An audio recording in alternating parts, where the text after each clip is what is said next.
Welcome to day 88 of Stay at Home with Stanley, and this is the first video on our new Karma Dogs training ground with a purpose-built training enclosure. So we just wanted to show you with a beautiful view of Glossop where we're going to be doing quite a lot of our training. So I thought we'd do a little bit of recall today because obviously we've practiced it when we've been out on our walks. I'll practice it if the dog's in the garden, I'll recall them in and I'll reward them, but I haven't done it here. So this might be quite hard for Stanley because what I want to do is take him down to the end of the enclosure, make him do a lovely solid sit stay and then call him. I will only do this when I've got a really good sit and I've practiced going back to him and rewarding for staying in the sit. Only when I've got that will I start to even think about doing a recall out of a sit. For me, a sit is a sit, I reward them in the sit. But here I just want to show you. Also, he's got to learn a little bit of staying still, which will be a bit tough for him because it's quite a long little walk up this hill. So we'll see how we get on. I'm going to use a recall whistle, but I've also taught him a recall word. So I've got a visual cue with my hands, I've got a recall come, so Stanley come, and I've got the whistle. My whistle is come here, come here, come here. So we've practiced this a lot. Puppies got practice when they were being fed, gave them their food, whistled them in from the garden. So Stanley really responds to the whistle really well. The challenge will be whether he'll stay down there for long enough for me to come up and do the whistle. But we'll see how we get on. I also don't want him to move until I've whistled, not whistle going in my mouth or my hands moving. Until he's heard the word, he's not allowed to move. So this could be a bit tough, but let's have a go. Okay, Stanley, let's go. Come on then. Good boy. What a good boy.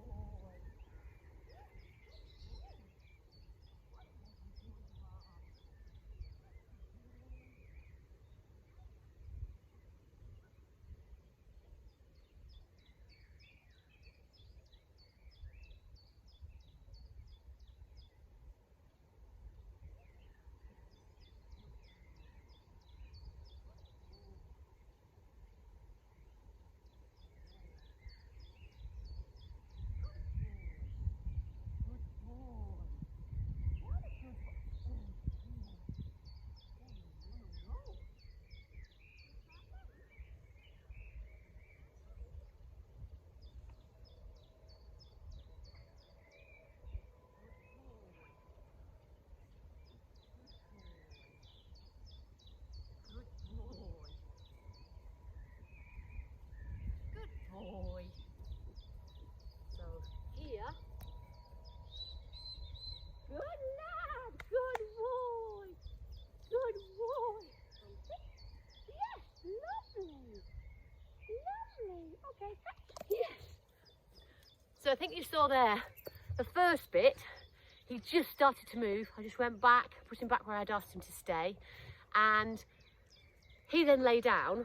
If you find that that's quite a long way for him and I wanted to see, for you to be able to see a little bit of the view in the background, good boy, sit down. So if it doesn't work, just go back and go a bit closer. And he kind of knows, so his probably weakness is he's got so used to the whistle that as I put it in my mouth, he starts moving. So we'll just work on that, but at least he's coming back really fast. But the same thing, if you haven't got a whistle, just make sure your word is really, really, highly rewarding in the tone of it. So it's got to sound happy and then reward with whatever the dog finds rewarding. It could be a toy, it could be loads of praise, it could be a piece of food. Just find something they really like. And practice and practice and practice whenever you go on your walk. So don't wait until you need it. Practice it before you need it, so that when you do need it, it becomes so automatic. It's like pressing the accelerator in a car. So that's just a quick little bit of a video. We're going to go home now because we've been in the field all afternoon. And also we just want to show that beautiful view. So have a lovely evening and we'll be back here tomorrow. It's going to be a really lovely day. So we're going to do a little bit of demonstrating some of the equipment we're going to put into the enclosure tomorrow. So have a lovely evening and we'll see you tomorrow, won't we, for more Stay at Home with Stanley's. Okay, bye. You're a good boy, aren't you? Good boy.